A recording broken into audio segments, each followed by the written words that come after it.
So in today's video I'm going to talk about the differences between a pressurized and a non-pressurized portafilter. And this is something that people ask me a lot about. What are the differences between the two?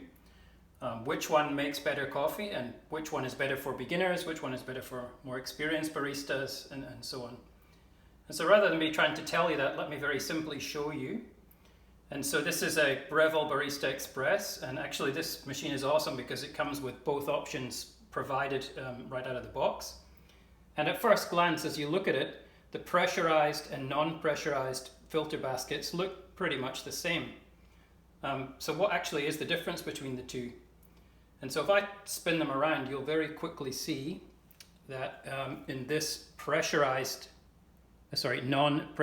filter basket, there is a large series of holes in the bottom, and that the wall around the basket is just a single wall, so it's just a single layer of metal. The difference with the pressurized portafilter basket is that it just has, and although it looks like there's a series of holes here, there's actually only one single hole in the bottom of the basket, and the metal around the basket is actually what's called a dual wall. So those are the two big differences. The pressurized portafilter is dual wall and has only a single hole in the bottom. The non-pressurized is a single wall and has a series of holes in the bottom. So what does that mean in practice? Well, the big difference between making a coffee with a non-pressurized portafilter basket and a pressurized basket is in the pressurized basket, we don't want to grind the coffee too finely, and we just lightly tamp the coffee.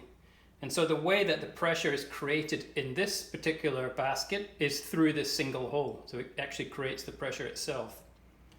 And that can be useful, particularly for beginners, if you're not sure how to set up the correct grind, the dosage, how to tamp correctly, the quality of your puck. This is certainly a simpler option to choose. And so sometimes this can be very useful if you're just getting started in your coffee making journey and you're not feeling too confident. So can be a good option for beginners, but ultimately the non-pressurized portafilter basket just lets you, play around a little bit more with the options, and it relies on the puck, so how finely you've ground it, so it needs to be ground more finely, and the pressure that you apply in the tamping and how even that tamping is to create pressure to extract the crema from the coffee. So slightly more challenging to use a non-pressurized basket, but really I think you'll see, and I'll run you through an example now, both are not too difficult to use. And so generally I would always use the non-pressurized basket because it just gives a much fuller bodied coffee with a thicker crema, and so it just tastes much better. So let's start. I'll use the non-pressurized basket first.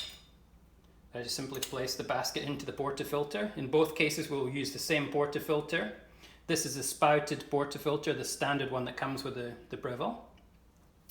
So what I'll do is I'll pull a double shot with the non-pressurized first, and then we'll do the same thing with the pressurized basket, and you can see how it looks.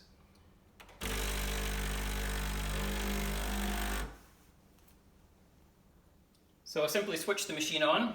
You can see it's set to double. First of all, we're going to use the non-pressurized basket. I have my grind dosage set just to around about 1 o'clock. We're gonna weigh that and just double check. And so the way that we do that, just switch on the weighing scales here. I simply press T for tare to reset the scale so that it's at 0.0, so I can check how much coffee grinds I've put into the portafilter. I use this portafilter funnel because I don't like to make a mess of the machine and waste coffee, so I simply put it onto the top of the basket, put it inside. I have my, just for your reference, I have my grind setting at number 3 here. As we said, the grind dosage is at approximately 1 o'clock here on the dial.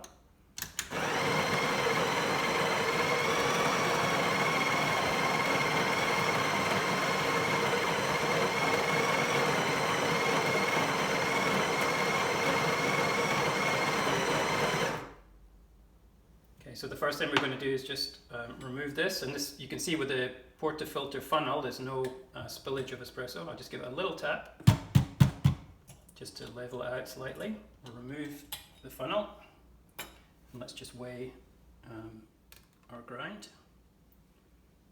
So that's 17.1 grams. It's slightly less. Normally I would run 18 to 20 grams, but I think that's okay for today.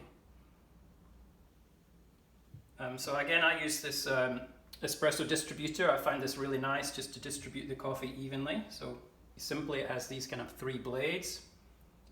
Sit on top of the coffee, give it a little spoon,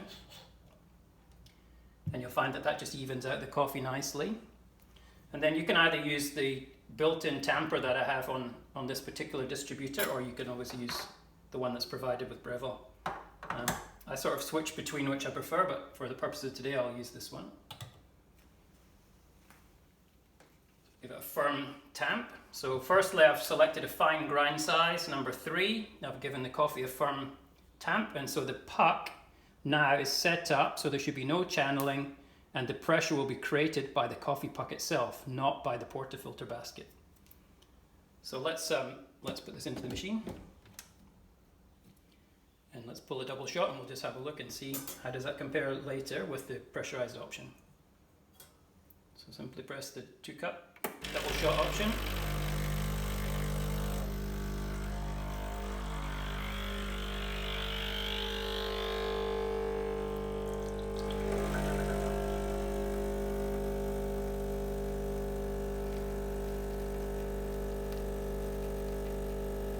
See that beautiful crema forming already.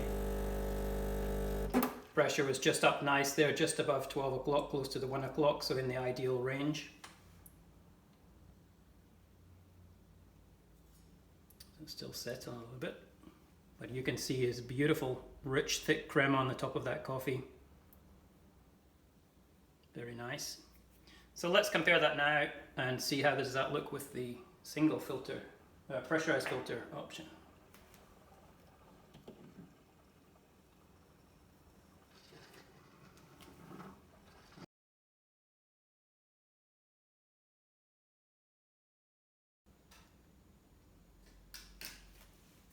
Okay, so with this one, what I'm going to do, I'm actually going to use the bottomless portafilter so that you can see the difference with the pressurized basket. And you'll see that there's just one hole. You'll see how the coffee comes out of the bottom. Instead of it flowing evenly through a series of holes, the pressure has been increased through just forcing it through a single hole in the bottom of the basket. So again, put the basket into the portafilter. I'll just weigh this again for consistency because I'm going to change the grind size now. So I just tear that back to 0 to make sure it's 0.0. So whatever coffee is in here now will know exactly how much we've ground. Again, I'll use the portafilter funnel just to keep things clean. And this time we don't want a very fine grind size with a pressurized filter basket. So I'm just going to adjust this somewhere into the middle of the scale. In this case it runs from 0 to 20, and so I'll put it at a grind size of 10. And I will leave the dosage as it is, and we'll just see how that works out. So here we go, double shot again.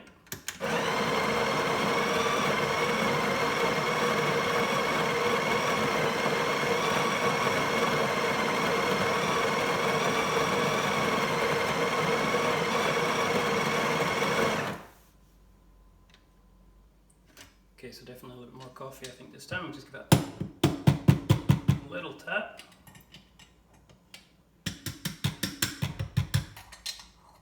Just to even that out a little bit so I can weigh it. Let's check the weight. Okay, 20 grams. So probably I could have dialed that back to 12 o'clock there. But I think that's okay. 18 to 20 grams is fine. And so this time we don't need to distribute and really press it down. I'll just give it a very light tamp because we're relying this time on the pressurized basket to create the pressure.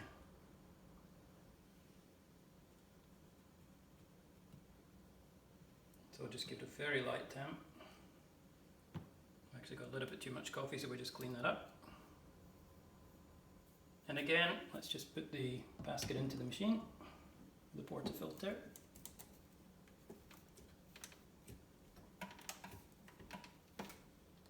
Lock it in place. It's a little bit tighter, I noticed with that one. And so here we go. Let's pull again, a double shot. And you should see just a single stream of coffee coming from the bottom of this.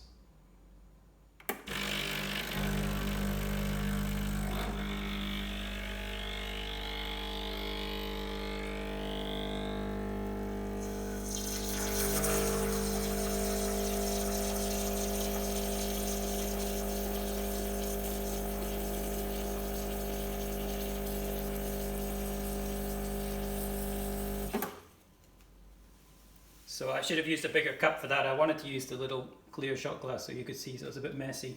But hopefully you could see the single stream flowing through the single hole in the bottom of the pressurized basket. And you know, straight away you can see it looks a lot different from what we saw with the non-pressurized basket. There's a reasonable crema, but it's a lot more bubbles and foam as opposed to a rich, thick crema. So still a reasonable coffee shot. Still going to taste pretty good. Great for beginners. But again, if you're a more experienced barista or you really want to improve your skills, I would recommend using the non-pressurized basket. Thanks for listening. I hope you found that useful. If you did, please click subscribe, give me a like, and I'll be happy to make more videos like this. Thank you.